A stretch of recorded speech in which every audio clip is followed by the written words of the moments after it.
Alrighty YouTube, another one of Kip's Clips. So I've just woke up this morning going through all the shenanigans that went on overnight in Ukraine and beyond. As always, touching base with a lot of the major news sources out there. And I came across this piece from Sky News, which you will and you shall find over on my channel. And it's disgusting, man. And I wanted to try and talk you through it, to try and point out and just to try and break down the propaganda. I don't know whether I'm good at seeing this stuff, but it's just ridiculous, man. And the words and the shit they say is unbelievable. Now this chick happens to be Scottish, which is an extra. It was even more offensive, right? And I'll point out why in a second. The protesters here are fighting back, attempting to defend themselves with fireworks. Look at that guy with a machete, right? See, if he hits somebody with a machete, that's going to like 25 people fucking killed, and for what? For what? The EU agenda? American agenda? Fucking Russia's agenda? It's not for the fucking Ukrainian people's agenda, that's for sure. These are the people that are actually getting caught in the crossfire and having to pay the price with fucking lives. 25 people dead. Police and protesters. This is... See when inside the country you have police killing the public and the public killing the police. That's what you call fucking civil war, morons. Sorry BBC, ITV, Sky News and RT, I do not let yous create my reality, right? That is civil war I am witnessing. And I'm not fearmongering, I'm trying to paint an honest fucking picture. And if painting an honest picture is fearmongering, well, go back to sleep then, because yous are probably better watching EastEnders and Coronation Street and putting your piping slippers at night and stay nice and comfortable, because unfortunately right now what you are witnessing is the world melting around us. Every corner of the fucking globe is burning, man. The UK's looking very close. I would imagine the UK could be kicking off in March. Hoping to get myself down to London to cover that. So I might as well do a shout out just now.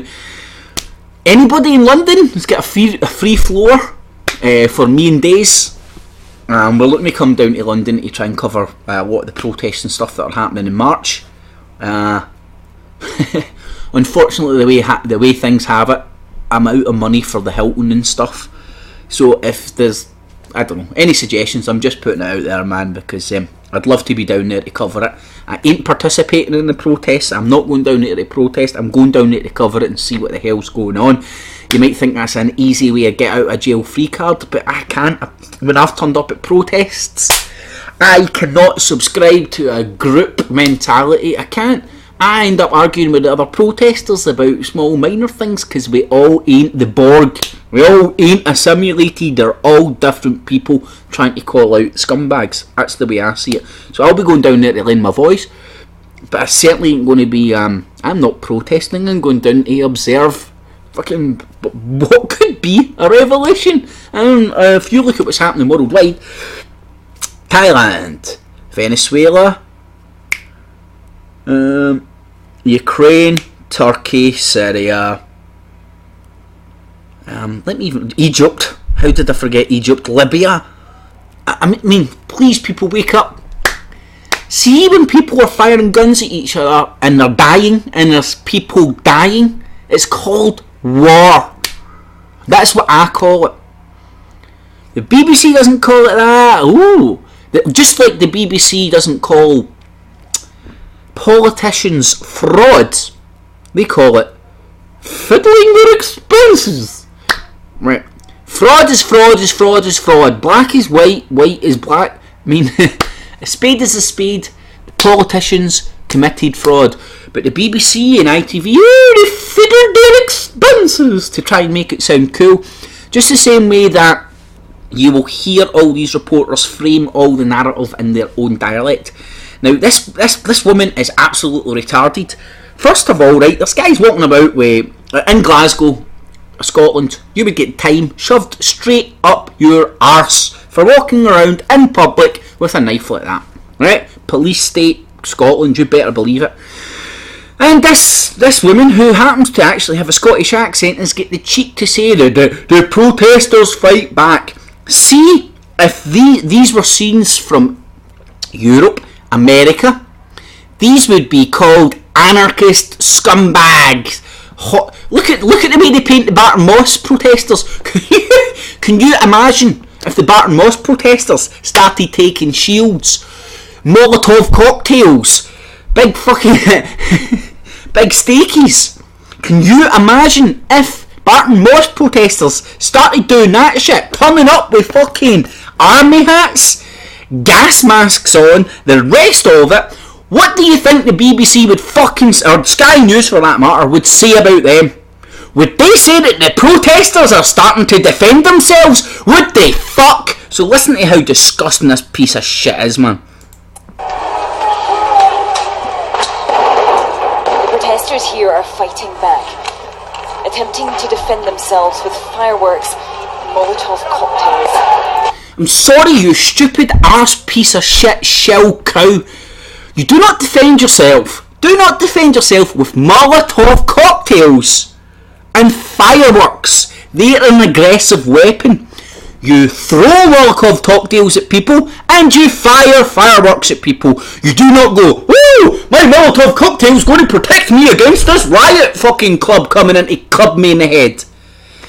But she doesn't fucking, well, obviously, like, I'm glad I know she's a paid shelter, I'll go through her even more.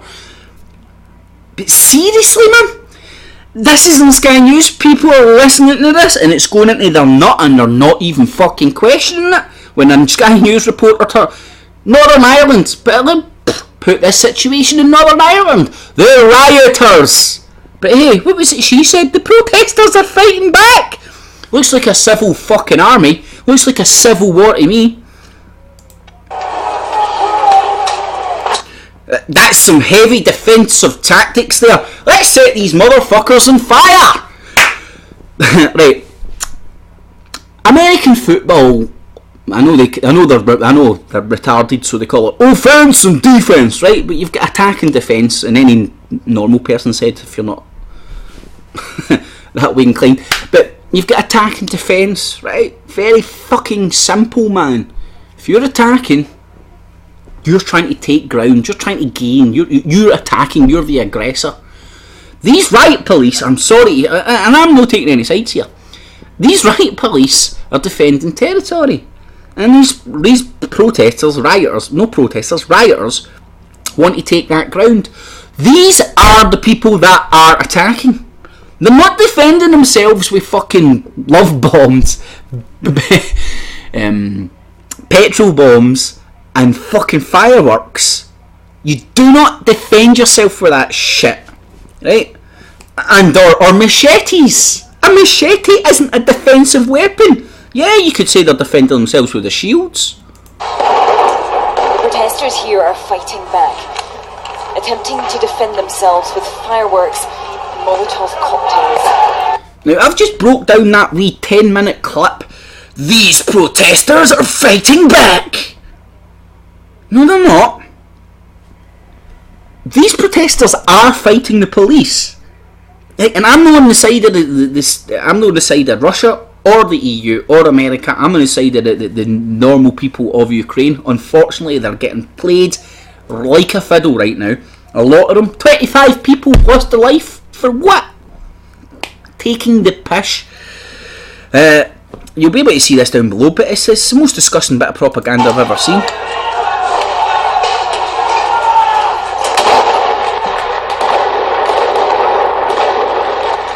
The police have brought in armoured vehicles. They're using them to try to break through the barricades. The protesters are using them as targets. Protesters. Here, I don't want you to do that, but I can never imagine myself, unless there was harm done to me or my family, taking a petrol bomb, or a machete, or anything that could injure a fellow human being, to anybody, no matter how much I disagreed with them. Tolerate everything but violence. I mean, obviously you're in a violent situation, you're going to retaliate. But if you turn up at that violent situation with, I don't know, petrol, bottles, a lighter, and you make petrol bombs, and you have machetes, and you have guns that have been reported, fireworks, you're turning up for a fucking fight. Civil war. It isn't a protest. This is civil war.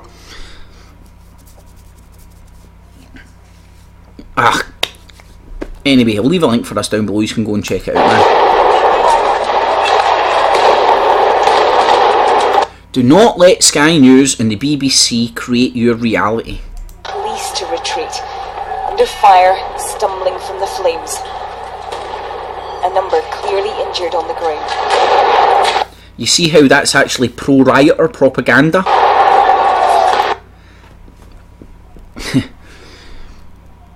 They're setting human beings on fire. And she's reporting it as, the protesters are on the march. Woo! Yes! Rally, rally, rally. Can you see the war cries coming for this bitch? Scumbag cowherd, man. She's just a talking head, but she knows what she's doing. I hope she isn't that stupid. The protesters have homemade shields and numbers. The police have water cannon and stun grenades. The protesters have homemade shields? I don't, because I'm pretty sure earlier on you told us that they had fucking fireworks and petrol bombs. The protesters have homemade shields and numbers. Homemade shields and numbers! The protesters! I think they've also got guns, bullets, petrol bombs, and a lot of backing towards actually fucking up these cops. So, again, sorry, Sky News, you fail, you lie. The police have water cannon and stun grenades. The protesters are helping to carry their wounded away. The remains of what were their tents burning in Independence Square. It's disgusting on every level. They have to carry their injured away. Is she suggesting that the hospitals are politically motivated and will knock back people for depending what side of the fence they were on? Can I remind this stupid cow, 25 people dead, both cops and protesters, right? It's not civil war because Sky News and the BBC won't tell you. Fueling a sense of desperation and injustice. There will be a new round of guerrilla war in the regions, in the villages, in the districts. We will be destroying, setting on fire and demanding justice, because we have nothing to lose now and nowhere to go. Right, put that guy who just said that, we're going to fight guerrilla war and everywhere because we've got nothing else to do, put that guy in, make that guy an Afghan, put him in Afghanistan. What would you call him? You would call him Al-Qaeda or Taliban and says that we need to drone the shit out of him. But hey, he's on our fucking side, he's threatening fucking war in every corner of that country. The leaders of the opposition met the president last night. They left with no deal, saying the talks had brought nothing good. I just come from discussion with the president. We have to stop. Yeah, I'm sorry, man. This guy might be a very well-meaning guy, but all I can see is he's got somebody's hand shoved right up his fucking arse. Boxers tend not to be the most intelligent people because they've took a lot of blows to the head, and see if you constantly hit your head, it kills brain cells. That's why quite a lot of them die early and look fucking stupid people, because lots of blows to the head. Being a boxer in the first place, a professional fighter, is retarded, I think. Respect to people that do it, just not my bag. Just like soldiering and stuff. Aye, turn up at a fight and fight if you have to fight. Doing it for money, fucking for kudos and stuff. Just idiots. So I don't know whether he's good meaning or not. He's a puppet, which was proved by the leaked phone calls as well, where America were just playing him like a puppet. Running out of time. I hope you get where I'm coming from this. Civil war is happening in Ukraine. 25 dead on both sides equals war. If killing people is not war, what the fuck is? When will the BBC tell you it's war? Oh, it's only war when 1,000 people die. It's only civil war when 2,500 people die. Do not let these news organisations create your narrative. Catchies.